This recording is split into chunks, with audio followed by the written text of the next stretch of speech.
Oh, we are live. Hey, John, how you doing? Bill, how you doing, sir? You will notice you are not June. And that is incredibly true. She just got back in off the road, so she will be joining us here a little later. But we were talking about 3D printers, right? Yeah. And you are not frustrated by them to no end, where you have not removed them from your life? I've tried on numerous occasions, but somehow they keep dragging me back in, kind of mafia style. My first printer was I'm even trying to remember the name of it, but it was a kit you had to assemble back from the RepRap project. So this is like early 2000s. It wasn't those threaded rods, was it? All threaded rods, absolutely. Oh, I had a Prusa Mendel that just the captive screws weren't captive, and it went downhill from there. It was a really horrible way to try and make a rigid structure. But after about 3 months of screwing with it, I finally got a Yoda head that you could recognize as a Yoda head from Star Wars out of it. And as horrible and annoying as it was, that kind of gave me the bug. So I'm probably on printers 3, 4, and 5, or 4, 5, and 6 now at this point. Right. I have a Prusa Mark III S. I have a Anycubic Cobra Max, which is a 400 by 400 by 450, kind of a big bed machine. And then I've got a Anycubic Mono X resin machine. Because if hot plastic squirting everywhere wasn't annoying enough, now you can have like horrific carcinogenic resins that you have to screw with and make a giant mess everywhere. So just to make it more fun. Right. Just think though, when your body goes to decay, you'll have like this impression of your lungs done in PVC. I don't know if you've ever seen those plastinated fish that they do. They run them through some process that takes all the proteins apart, and all of the innards are highlighted in these sort of neon colors. Right, and all the flesh is clear. That's kind of what I worry I'm going to look like in 20 years or so if I'm not careful with this crap. But anyway, it's fun for now anyway. We thought the same when microwave ovens. It's going to be, it'll make your hair fall out. And Right. Well, I'm fine. You know? Indeed. So, but yeah, it's a lot of fun. A lot of the stuff that I do for little home projects, it either needs an enclosure to go in, or it needs a hinge to hold it together, or some other kind of bit. And being able to have that in-house for tinkering it's super fun and almost worth the annoyance. Hey, June. Hello. How's my audio? Am I blasting, or am I good? A little hot. Little hot. Yeah. Okay. So I hope you drove safely. You actually look a little peaked. Test 1, 2. How do I sound? Yeah, good. That works. Good. Okay. There we go. Okay. Yeah. So no, I've been rushing around like crazy because this room was a complete and utter mess, and I have a bunch of stuff to show. So yeah. Huh. Well, thanks for deep breath. Center yourself. I'm late because my Mac decided it was time to do an update, and it is still updating at this moment. Well, go fig. You know how I feel about Macs, right? That's yeah, but I don't think a video toaster is quite up to the task to do 4K video. Otherwise, I'd be using an Amiga. Yeah, use 4 Amigas. I don't even think they can do 1080p. Parallel processing. All right, let's see. Somebody said 5x5 VOC smell is so they can't be too bad for me. So nice. Indeed. So June, so nice they can't be bad for me. Yes. You were up late last night. I was up late last night. What were you doing? It was a hard night last night. Let me show you what I've been up to. Okay. And I'm still not done. And it's all fuzzy. There we are. Oh, there we go. Ooh, ah. So, what you are looking at is a brand new Prusa XL. Very cool. That's my first time seeing one of those in the flesh. So this guy is, its build volume is significantly larger than I would say the Mark III. So I want to say it's almost a factor of 2 in terms of size difference. Okay. And it's so big, I actually can't get it into the frame most of the time. But yeah, like, there it is. Here I am. Excellent. Excellent. I can't even bear hug the thing. It's huge. Well, So- what's it named? Oh, I decided to call this sucker Big Bertha, or just Bertha, because it is the biggest 3D printer I have. And I'm not going to show you the other ones because they are a complete and utter mess at the moment. But I have 2 of the Prusa Minis and 1 of the Mark III's with the MMU 2F. So it can do technically multi-material. So what they, and the reason I say it like multi-material is because the MMU, it basically just has a line of like 5 filaments that come down into the unit. And then when it changes filaments, it actually cuts one of the filaments and then pulls in the next one. So you're actually mixing the filament together in the nozzle, and that's not great for printing. So like, if I can find my fancy little 3D print where I did multicolored, you end up with like color bleeding all over you. So like if you have red and white mixed together, you'll end up with like echoes of red in the white, and it looks really weird. So the cool thing about this guy is this up here. Hey, microphone. There. The cool thing about this is this little bit back here. So this guy is actually a multi-tool changer. So you can go up to 5 separate tools that it will swap between, and each one of those tools has a dedicated filament to it. So when you actually do your print, you can actually do different materials. You can do like PLA and then ABS and TPU and VBA. You can do all of those 3-letter acronyms until you're blue in the face, and they will merge properly out in the print, so you get a much better print. Does it actually keep the hot ends of each of the tools hot when it's printing, or does it have to swap tools and then wait for them to get up to temp and then start printing? So that one I'm not entirely sure about. Okay. But I imagine it's probably a customizable thing. Interesting. Yeah. So the main impetus for this is because, and somebody mentioned something about a 1581.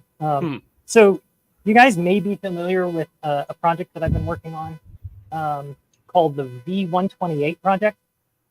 And that is essentially a project that I'm trying to put together where we take a Commodore 128 VCR and we shrink it down about to a quarter the size. And that will run a Linux distribution called Boot to Vice. And basically it's like all the stuff that everybody wants in the C64 Mini and stuff, but for the 128, which is a little bit better of a development platform because it's got the monitor and all that stuff built into it. This printer has much better print resolution in terms of the quality of the prints and stuff. So I'm hoping that it will actually produce a better case for the V128 when we actually get to that point. When you say produce a better print, you're talking about a more homogeneous result, that it bonds with, kind of like welding where you need penetration? Kind of. So let me show you. It integrate? Does it melt the previous layer a little or not at all? Well, okay. So let me give you a better explanation here. Okay. So if I zoom in on this stuff so you guys can see a little better. All right. It went out of focus. Focus, you bastard. There we go.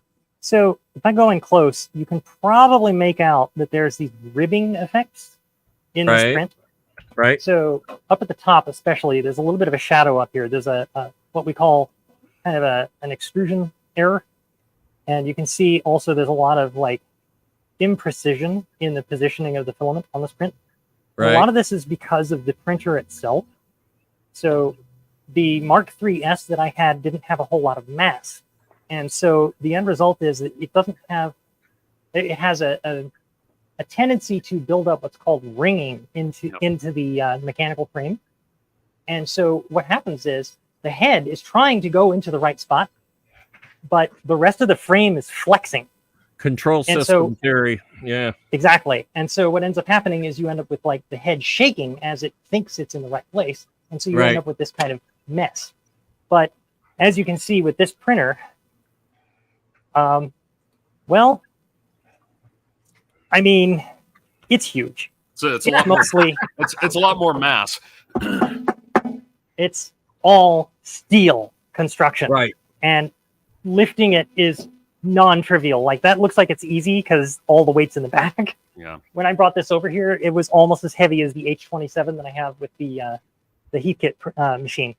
Right. It was that heavy, like 75 pounds heavy.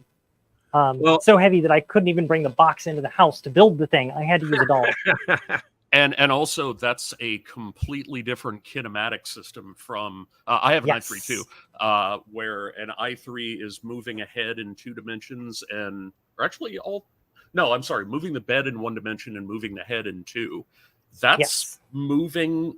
Is it right? It's moving the bed in 2. I know it's called Core XY, but I don't remember the exact kinematics of it, other than that it's more stable. Right. So I actually built one of these before when I was building a whiteboard pen plotter. And effectively, it uses essentially just 2 motors to drive this head back and forth, and then also to move it forward and back. So X and Y are both handled up on this one belt. There we go. And then the print bed here moves up and down on a set of lead screws on either side. Cool. So much more stable, much more well-controlled design than what the original setup was. And then also, you may or may not be able to make out like sort of a grid pattern on this. Let me see if I can get you guys closer so you can see it a little better. But the bed is made up of multiple little squares. And the thing about that is that each one of these squares is a separate heat domain. So it can actually effectively heat this bed much more effectively than, say, a Mark III's would, which has just one big PCB with a single trace going up and down it. Mm-hmm. Wow. So more power efficient and everything. It's really quite an amazing printer. By the way, this is not sponsored by Prusa at all. I bought this thing. It was not cheap. So you know what we call that kind of bed? That's a phased thermal array. Yeah, that's exactly what it is. You're not wrong. Because they do actually run these out of phase with each other, so that they can produce a more overall even. Oh yeah, makes across sense. the bed too. Yeah, I know my Prusa runs a 24 volt heat DC bed. Have they changed that at all for these? I honestly don't know. You know, when I hooked up all this stuff, none of the cables down in here were actually labeled, and the manual didn't say. So I didn't actually dig into that yet. Wow. I need to. I know on the first machine I ever put together, it had a 12 volt bed, which took forever to heat. 24 isn't a lot better. I think some of them are flirting with using AC, because AC is a lot better for resistive heating. So. Yeah, I wouldn't put AC in a heat bed. That's after the trouble. Be a little scary. Yeah. That's super cool. So there's that aspect of things. That was one of the things I was working on last night, and Bill and I did a quick little stream together to talk about it and just BS each other as we were doing that. But you may also notice that I've got all of this stuff set up, and it looks kind of like my H11 shrunk. So this whole setup is Heathkit's own CPU and computer design called the H8. And this uses a 8080 CPU, has its own custom terminal, 5.25-inch floppies. Don't ask me why they didn't put those on the H11A. I don't understand why, but full height floppies, 5.25, and an H14 printer. And I just received all of these, and I'm hoping to get them up and running soon. Maybe in this stream we can turn them on, and you can take a look at the blinking lights. But Great. yeah. Or we turn them on and the room goes dark. That terminal's super slick. It's a lot more kind of angly than their other ones. Isn't it? Right? But it's really a terrible cool. terminal. Well, this thing is so much worse than an H19. It's not even funny. So one of the things you may notice about keys is they're all uppercase. This is an uppercase only terminal. Yeah. And the worst part about it is the key mechanism is just so. I hate typing. How do you spell? Bleh. Bleh. Exactly. Yes. Some L's, a few G's. What's roughly the date on this setup, Jim? So this is actually a little bit, I think, about the same time as the H11A, which is the amusing bit. So they were kind of competing with themselves on this stuff because, I mean, it's an 8-bit machine, runs its own operating system that Heathkit designed called HDOS. But what's interesting is the disks I have for it run things like Fortran. And that was like a big thing for the H11A, was being able to run things like Fortran and Pascal and stuff like that. But apparently this runs it too. So like Fortran Adventure, basic games, like it has all of the same functionality. It's just not. Oh yeah, you can also run CPM. I saw a Microsoft assembler in there. Yeah, Massam. Uh-huh. But yeah, like it has all of these things in there. Microsoft Fortran. All the big players were on this machine, not on the H11A. So it kind of begs the question, like, what were they doing in terms of marketing, or at least in terms of what they were thinking in terms of computer design and sales? Like Heath at that time, they would always have like different price points. They'd have like the bargain basement scope, and then the slightly better scope, and then the really good one. I wonder if this one was cheaper or something. Like this was the lower cost version. It doesn't seem like it though. I don't know. No, I don't know. I mean, honestly, the H11A goes cheaper than this thing does today. Well, Is it possible it's just an early one and they were meanwhile scrambling to make it better? Possibly. Yeah. It is very possible. That's the story of the VIC-20 and the Commodore 64. You know, we threw something over the wall and it gave us time to throw something over the wall. If you believe Wikipedia, they list the kit price as $12.95 for the H11A. So cheaper. Oh no, really? Yeah, the H11A. In the 80s? But the H11A 70s? only had just the H11A. Ah, interesting. And that was a paper tape system. Oh, okay. So I got the terminal working. No smoke. No smoke. Oh, we got a cursor. That's good. I got a cursor. It doesn't blink. Let me focus on this thing so you guys can see a little better. I can't find my... It's blinking. It's just it's got a 4-second persistence. Yeah, something like that. So it's good for asteroids. So it's got some problems with the keyboard. If I switch it into offline mode, usually that makes it work better. Yeah, but what you're not seeing is that it's the cursor is down below the text in a separate line.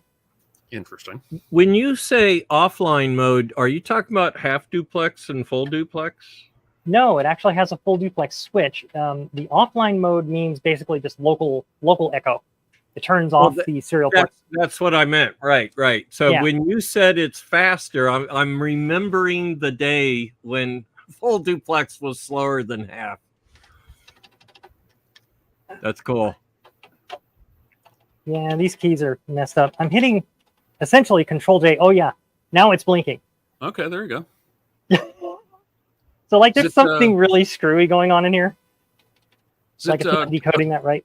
is it a green or blue CRT? I can't quite tell.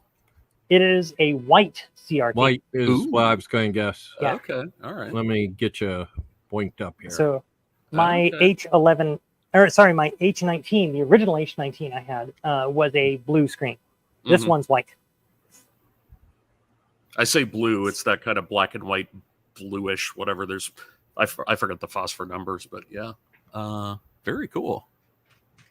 So now this guy is a little different. So you can see it's got the front panel and the actual, like, technically a hex keypad, but it really only uses octal. And if I turn this guy on, Oh, hey, there we go. All right.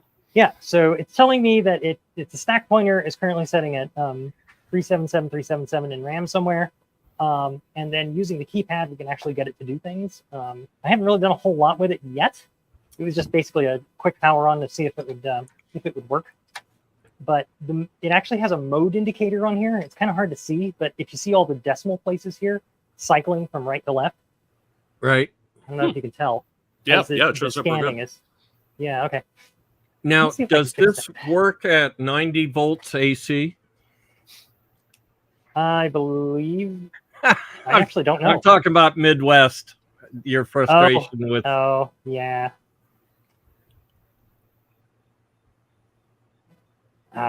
No, I can't get a good scan on that. That's going to have to be as good as we can get. Well, we do see the decimal points. Yeah. Okay, cool. So there is a way to get this guy. Oh, yeah, that's right. So if we hit the go key, it's actually going to try and print to the H17. I'm not sure what this is trying to say. Oh, no, it's telling me it's trying to boot from the H17 floppy drive that's sitting next to it, which I don't have hooked up. And then it tells me boot error. Oh, okay. And then now our stack pointer's changed, so it's actually loading and running from ROM. It's just we can't see anything yet because I'm not done restoring it. Yeah, remember when computers had telephone keypads on the front of them? I was gonna say that's pretty user friendly for a front panel. Right. It really is when you compare it to something like this, right? Which one do you want to use? The top one. The top one. You might want to use the top one, maybe I would say like 10 times. I'm a hardware Jack- engineer. Okay, color- so you the like color doing scheme. things the hard way. Yes. The color palette is cooler, if nothing else. It really is. Yeah. But even DEC moved away from the Switch system because it was just so cumbersome. They actually Right. switched over to a programmer console. It was very similar to what you're seeing on the H8 here. They had a keypad like this and a rotary knob to change the modes, and you would just type in octal on a keypad like this. So Cool. that's my latest toy. I got to do a lot of work on the inside. This is actually more cantankerous than I would say the H11A is because it doesn't use a DEC card cage. It uses a Heathkit card cage. Wow. So it's a And- backplane setup as well. It's all pin headers. Ooh. It's painful. And they all slide in this way at an angle because the front face is sliding at an angle. So Hmm. all the cards are also at an angle in the back. That's Um, colorful. but the cool thing about this is everybody, like the enthusiasts, are actually building new cards for this thing constantly. So it should be a fun little toy. Very cool. That's super neat. Now, where'd you get this? I got this actually from someone who approached me about this at VCF Midwest. Midwest. They Okay. actually brought me a box of the floppies, and then I said I didn't have an H8, and I wouldn't be able to use it. And then later on they sent me an email saying, "Hey, my friend is trying to get rid of his H8." Wow. Wow. That's So cool. I contacted them, and here it is. So yeah, So Oh, the yeah. diskettes were like the free crack, knowing that you'd have to come back for an H8. yes. So I can one see other it. thing. You got any Heathkit, man? Anything at all? Well, it even comes with this printer, and the Wow. printer is actually pretty cool. So the design of it is very, very simple. It's just essentially a serial printer. It's only a 9-pin serial connector using these horrible little automotive connectors again. But the whole top just comes up like this. Oh, hey. And that's the printer. So, like, the days when printers were printers. It uses string as the belt to drive the head. Yep. And it uses teletype ribbons. So real simple.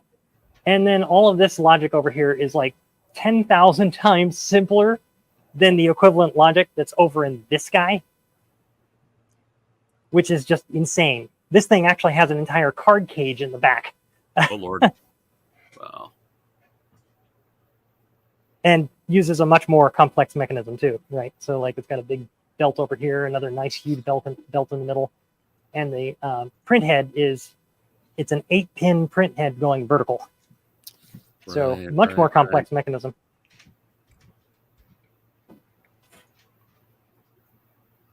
So one other thing about the what year? Oh, yeah, what year in general are the Heath kits you're showing? How old are they? 1970s-ish. Okay. So when we were at Midwest, I had a bunch of these placards made up to talk about the various machines. And, you know, I had one for the Famicom, one for the DCR. Right. And then the Heathkit H11A, the release date was 1978. Okay. Okay. So that's about contemporary with the H8, I think. Because they were both being advertised about the same time. Got it.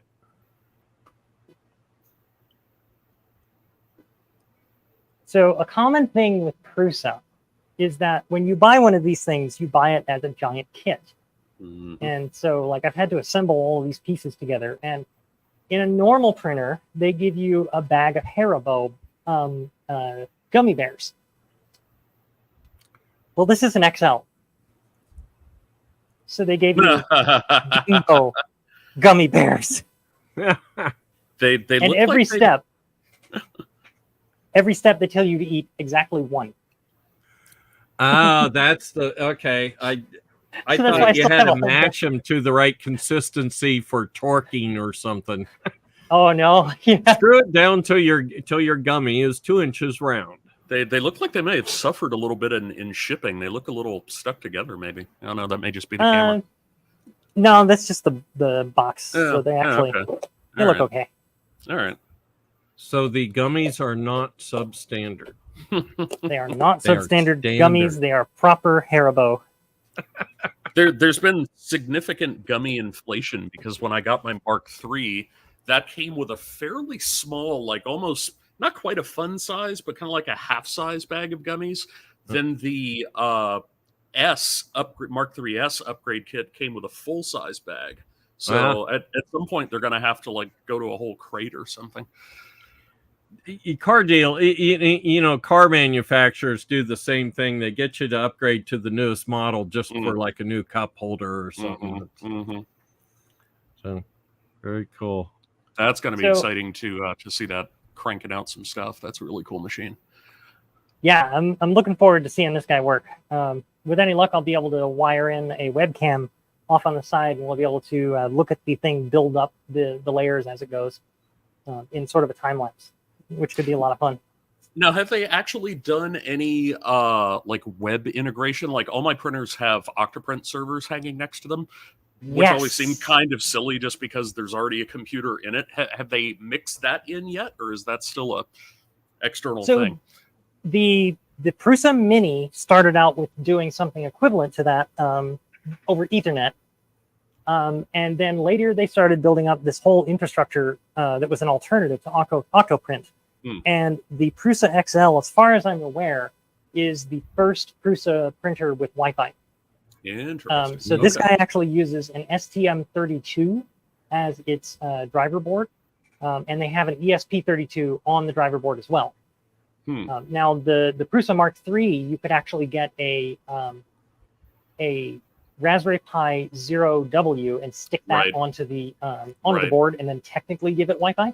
Right, but if I remember the yeah. manual correctly, the Octoprint guys were like, zero Yeah, don't do that. kind of is on the edge of, because I mean, literally, it's just pushing stuff down a serial connection that's Mhm. emulated over USB, but it's serial. And I think the Octoprint guys were like, yeah, this might work, it might not. I don't know. All of the ones I have are either Pi 3s or like Allwinner CPU machines of various caliber, like not Orange Pi, that's not the right name, I can't think of it, but Libra Computing, that's the name of it. So Pi knockoffs, basically, because you haven't been able to get Pis for a while. That's changing, actually. Yeah, Hopefully. Yeah, what's the model number, June? That of the little keyboard thing. Was that a 400? Oh, yeah, that was a Pi 400. Hmm. Yeah, so we started talking about the V128. So I asked Bill to help me out with doing a cost reduction on the boards and stuff. We're still sort of trying to figure that out. But yeah, he shipped me a Pi 400. Now, because it basically does everything. The part you don't know is that cost me like $270 because I tried to send them. The first two came to me. Yeah. You got the third one. Apparently, I don't know how to drop ship something. Did you not stick enough stamps on the box or something? Or? I had DigiKey do it for me, and they're like, here's your Pi 400. Here's your Pi 400. That's amazing. Any computer that comes with a keyboard built in immediately makes me happy. So the Pi 400 is a nice thing. See, The I Pi 400 agree is with pretty that. nice. I just wish it wasn't a Pi. Yep, indeed. Keyboard came with power supply. Mm-hmm. None of that hokey. You buy a Pi and the power supply's not big enough and it resets. No, indeed. Now we used to be able to cook eggs right on that little piece of metal there. There you go. Has a keyboard built in. Yep. Excellent. There was a question in chat if anyone, I saw it go by a little while ago, asking if anyone had used a 64 or a 128 to control a 3D printer. And I want to say I saw someone use an SX64 for that because, as I mentioned before, it's just serial and you can send it really, really slowly. So if you send some code to it, it will run, albeit slowly. So I want to say I saw somebody on Hackaday do that with a portable 64. I'm curious why we don't have 1 gigahertz 6502s by now. You know, the core is reasonable. How come we couldn't just take that thing all the way up? Right? We only have like 40 megahertz 6502s. You know, in emulation. We totally could. Yeah. So there was one other thing that happened during Midwest. And this is kind of the thing that happened during Midwest. There you go. There's one of the little original guys. This is not just the original guy. This is the original guy. This is Bill's original 128D. Oh. A proper 128D. Right. With all of his stuff on beater. it. Yeah. Not an Amiga. Watch your ass. So this guy, this was Bill, thank you again so much. Oh yeah. Well, I'm glad it's got a home. Well, we're gonna try and see. Do you know if these are if the casing is a prototype or not? I would bet it's I just caught myself before I said soft tool. It might be a hard tool. Okay. So then this is probably close to the production mold then. Yes, that should represent the production mold. It's a hard tool. You're right. Okay. Yeah, awesome. All right. That's kind of what I wanted to know, because the question was whether or not we should spend some time trying to model the whole thing that we can get the dimensions right. But if it's close to the original or close to the production one, then I guess we don't need to do that. Oh, right. And that was the purpose of these is, we were getting ready to go, in production. Yeah. And then we didn't go. Which is sad. But yeah, it's even signed by Bill. On the inside, this was his personal C-128 during development. Bill Hurd, September 10th. Very nice. Wow. I don't remember doing that. We were sitting in the hotel room, or not the room, but the hotel lobby. Remember? Okay. Yeah. Well, that's funny. That actually does happen at a show. I'll see a 128, and then I'll see my signature, and it's like, oh, each one's my child. Yep. So, and you'll fix that floppy drive, I'm guessing. Yeah. So I actually, corollary to the V128 project, I'm actually going to have to hold off on using my replacement 1571 floppy drive because I got to ship this one over to Matthew so he can model it. We're actually going to try an experiment. We're going to, instead of modeling the entire DCR, we're just going to model the 1571 so that we can get the physical interaction sorted and figured out individually. And then we're going to try going for the full VCR experience a little bit later. But effectively, the idea is that you get the V1571 and you plug that into your Raspberry Pi 400 and run Vice using boot device. And now you have essentially a Commodore 128 wedge with your 1571 and you get the physicality experience there. It's still not 100% because you don't have the right keyboard layout, but it gets close and it's cheap. So it'll get people to that a little bit faster, I think. And then later we'll do the full DCR and hopefully it'll be a lot more cooler. Wow, very cool. I guess I haven't been up on it recently, but Vice will drive real hardware like IEC drives and stuff. It can through a library called OpenCDM. Yeah, sure. Yeah, and it will totally do that. But we're not going to go that far. Okay. Because that's a little too much. Much engineering effort necessary to get there. So the idea here is that we want to be able to swap floppies. And I mean, I put these up on the Prusa. I didn't really talk about them. So essentially, we've got quarter size 5 1/4 inch floppies, right? That's cute. And the idea here is that on the reverse side, they have this little inlay. This is NFC inlay. Oh, you're kidding. And so there's a chip in there that you can then use to represent your floppy disk. So if you have a multi-disk system, then you can actually just tie these to the disk images that are on your SD card, and then you just swap them however you need. And you've got that instead of using a cumbersome menu. So that's just the identifier. It's not storing data, but you map that identifier to an image. Okay. I actually did want to store actual data on these, but unfortunately, the biggest we can get for NFC is like 64 kilobits. Yeah, it's in the couple of bytes range. It's not a lot. Yeah. Well, no, you can get pretty big. You can get 64 kilobits, which is like they're just not already set up as a module, right? Yeah. Yeah, and then the other side of the coin is they're not thin enough. And then we also did try looking at smart cards, which is sort of like what your credit card uses nowadays. Right. And those, I actually found some modules that will go up to 512 kilobits, but divide by 8, right? You only get like 64 kilobytes of storage, which is not even enough for a 1541 disk image, which is like something like 200K. I don't remember offhand. It's so funny. It's just like convergent, streams of evolution. So this is something I did a little while ago for an Etsy store that I never launched because Etsy got super weird. It's just a little 3D printed, 5 1/4 floppy.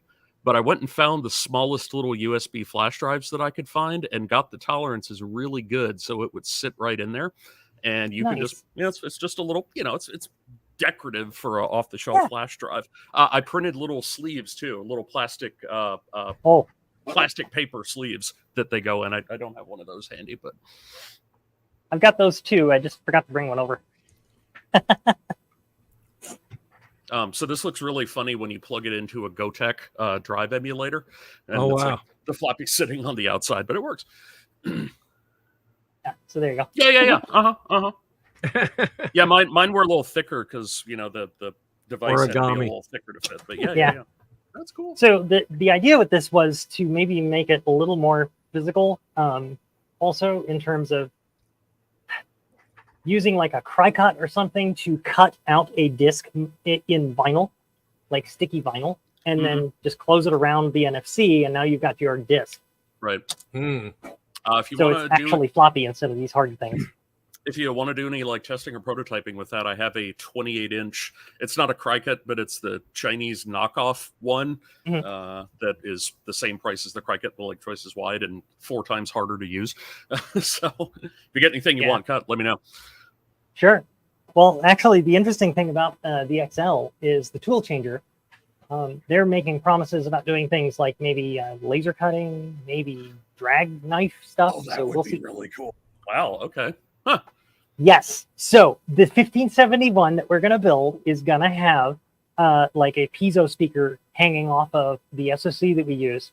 Wow. And I'm going to try and make that do like clunking and all that stuff. So it's actually going to get those commands from Vice. Fingers crossed. We'll see. This will not be mainline Vice. I'm going to have to do some changes to it to make it fully supported. But I've been working with Blackie Stardust from the Vice team, and I've been submitting stuff in there. I haven't done it lately, but yeah, we're kind of converging on a situation where we can actually tie this into the system and then hopefully make it work the way we want, including audio effects. Yeah, cool. That whole project's super cool. I'm using some of their command line utilities for a project that I'm doing. So super, super cool stuff.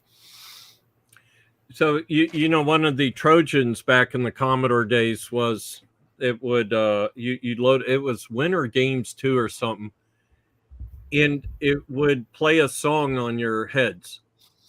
Oh no. So in theory, you with your piezo, we could play a song on it.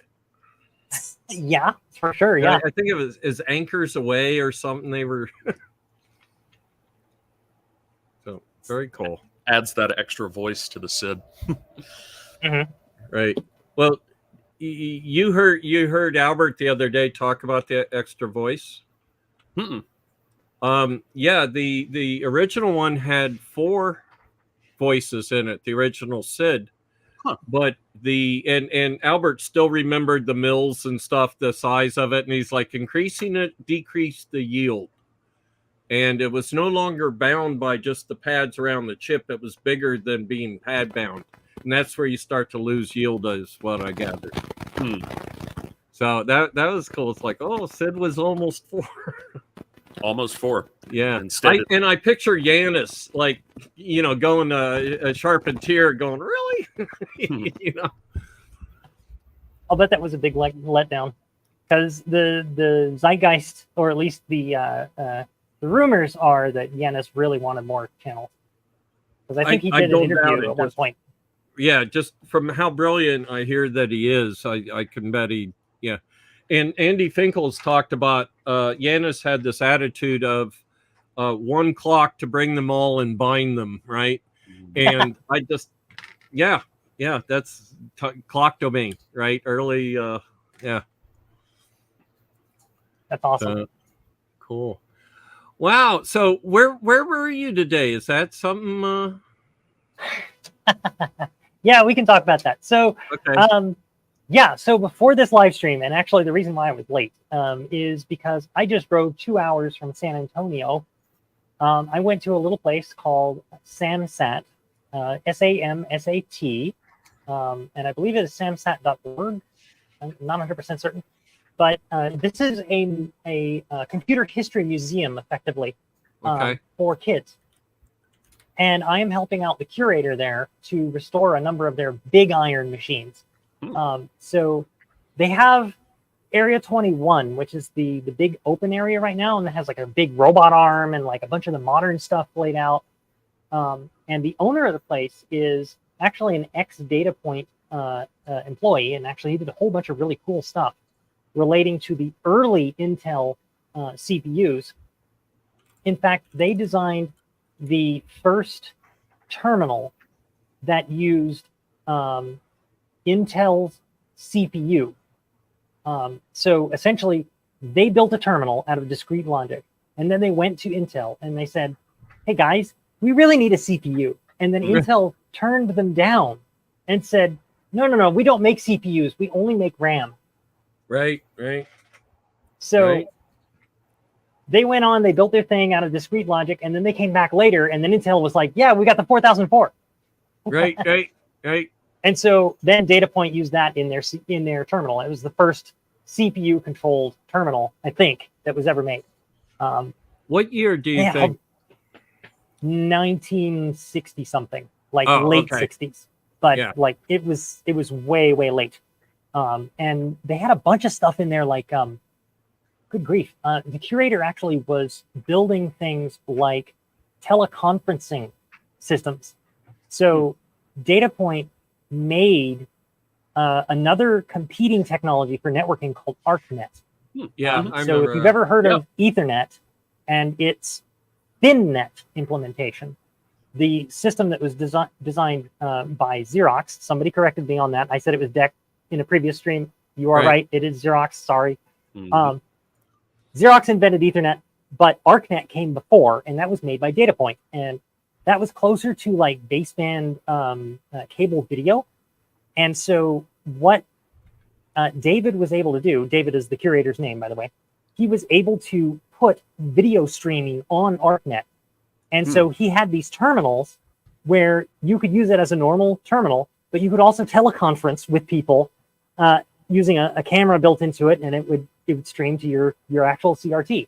So totally wacky, crazy, cool stuff.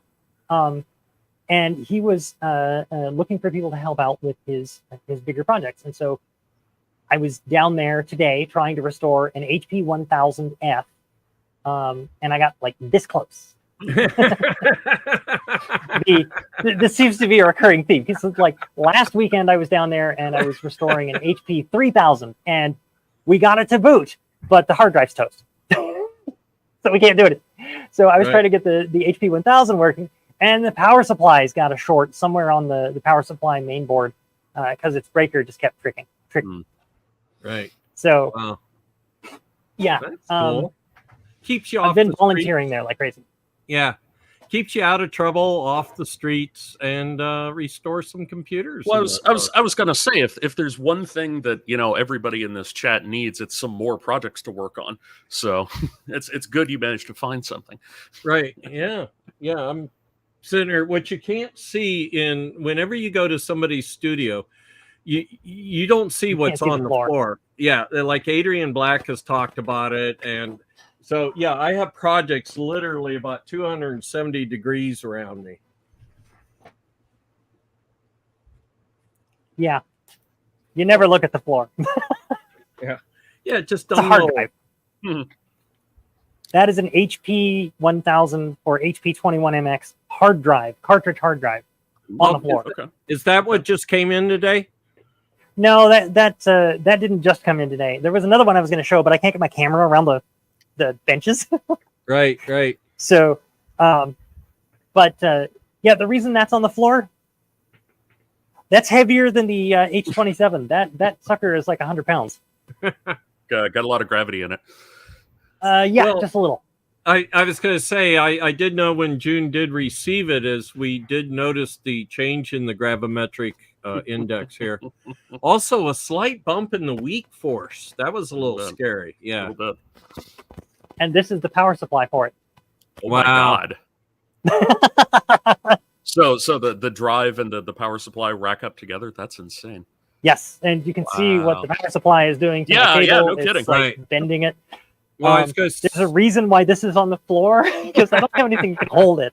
Holy crap. But this machine was designed to It was designed just after HP got away from core memory. And so what did they do? They gave you a giant NiCad battery to hang off the back so that you could retain the memory contents just like you did with the core memory. Wow. Oh, that was when we were looking at your Mini after VCF West. It had a battery terminal input in the back, right? Yes, that's right. Yeah. So the Mini is actually over here. I'm going to try this. I may not be able to make it. You know what? Let's see if I can disconnect this maybe from the wall so I can get it closer. We'll go on battery this time. If I die, you know why. It's because I grabbed the terminals. Well, So I'm that waiting video- for Yes. the screen to just go dark again like last time. There. So Cool. you're looking at There it the is. 21MX and its terminal, which I just received recently. Wow. And this guy actually wow. really does work. It's got a full CRT and everything. It's like nice and clean. These typically get a lot of cataracts, but I got lucky on this one. It doesn't actually have any cataracts. Their main means for data transfer was on a tape. Mhm. These little horrible quick tapes, and you just slap it in there and copy stuff across to it. Oh, the QIC format? Like Yep. Quick 40? Oh, Oh yeah. Some particular kind of QIC, just some variant. Yes. I remember. This is. I remember Curious Mark spending a lot of time figuring out how to rebuild those. oh wow. Oh yeah. In fact, this keyboard is from Curious Mark. Oh, okay. There we go. Yeah. So I visited him and I kept talking with him and I was like, oh, so I got this. And he's like, oh, you need a keyboard. Actually, you need the graphics keyboard. Let me find it for you. And then he told me this. So this is the proper keyboard. This is the graphics terminal, which even he doesn't have. And So, you should have yeah. seen them. They weren't just, they were on the floor together looking at Yes. the HP Mhm, stuff mhm. because it's on the lower shelf. Right. Yeah. So let's see if we can find that photo. It looked like it was a one-piece thing. It didn't look like the keyboard was separate from that angle, but that's cool. Oh, it is actually a separate keyboard. You Huh. can actually move it around and everything. Fancy. Cool. Well, cool. Uh-oh. I want to thank everybody for showing up tonight. John, thanks for jumping in there. June, worries. cool stuff as usual. Glad you More to didn't. come. Yeah. Right? Yeah. Well, that's life, isn't it? Described as a collector. It's well. I've been talking to June about she should start her own museum. I think she's like a curator at heart. No doubt. So There's very cool. Very start to it, just in the frame we can see right there. So Yeah. So this is what. Oh, good grief! I guess I can't do this. Too bad. I'll do a. Yep, the network is just not going to work. I was going to share a photo, but that isn't going to happen because Brave needs permissions. The technology is horrible. But the last thing I wanted to show, because I did manage to get my camera over there. This also happened in Midwest. So this is the terminal that goes with this. This is the actual HP 21MX mini computer. It does work. I actually had it doing chase lights. But then this guy showed up. So this is the proper paper tape reader for the HP. And this guy is, quote, a little bit mousy because it came from a barn. So I've got a big restoration job coming up. But this guy came from a guy who goes by the name of Silent 700. His name is also Jason. Jason. Yeah. And he happens to organize VCF Midwest. And I found this in his warehouse and asked, hey, can I fix this thing up for you, use it with my 21MX for a little while, and then bring it back next year? And he was like, yeah, well, we'll have to take a look at it. And we didn't really talk about anything for the rest of the evening. And then I was getting ready to go. And as I get to my truck, here he is lugging this thing alongside, like trying to get it into the truck. And I'm like, wait, I thought we were going to talk about this. And he's like, well, it'll be another year. Let's just do it. Right. So now I have the paper tape punch. It's not mine, of course, but Hopefully I can get that working and I can get all of the paper tapes read. These things just follow you home, Jim. Apparently. I don't understand it. Do you actually have tapes for it? I do, actually. I don't know where they are, but I do have them. Very cool. Oh, check this out.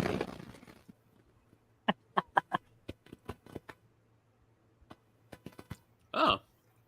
So this isn't actually a tape. This says dynamic mapping instructions. These are new instructions for the mini computer. Okay. They are literally microcode cards. Wow. So you can extend the ISA just by plugging these into it. And then you've got a new opcode. These were some of the options that when we all were looking at the manuals that you could add extra stuff for the virtual memory options for that machine. That's cool. But yeah, I've got the paper tape, I think, in another box. Probably not this box. No. Well, yeah, I do have the paper tapes. Very cool. Long and the short of it. So Garth Beagle just joined us. Garth, you're an hour too late. Oh no! But you can rewind. That's the beauty of this, of technology. Excellent. It was so. It was never internet. It was always computers. Always computers. Right. Whoop. Cool. Well, thank you everybody for being here tonight. Again, amazing collection you have there, June. John, we got to show your printer sometime. I got to do a little show and tell myself. I'll have to do that sometime. Right, and I can show where my printer used to be. So very good. All right. There's a little sneak preview. Something printed. Cool. Print it. Yeah, that's very cool. For next time. Excellent. Everybody have a good night, a good weekend, and we'll catch you maybe next Saturday night. Who knows? See y'all later. Bye.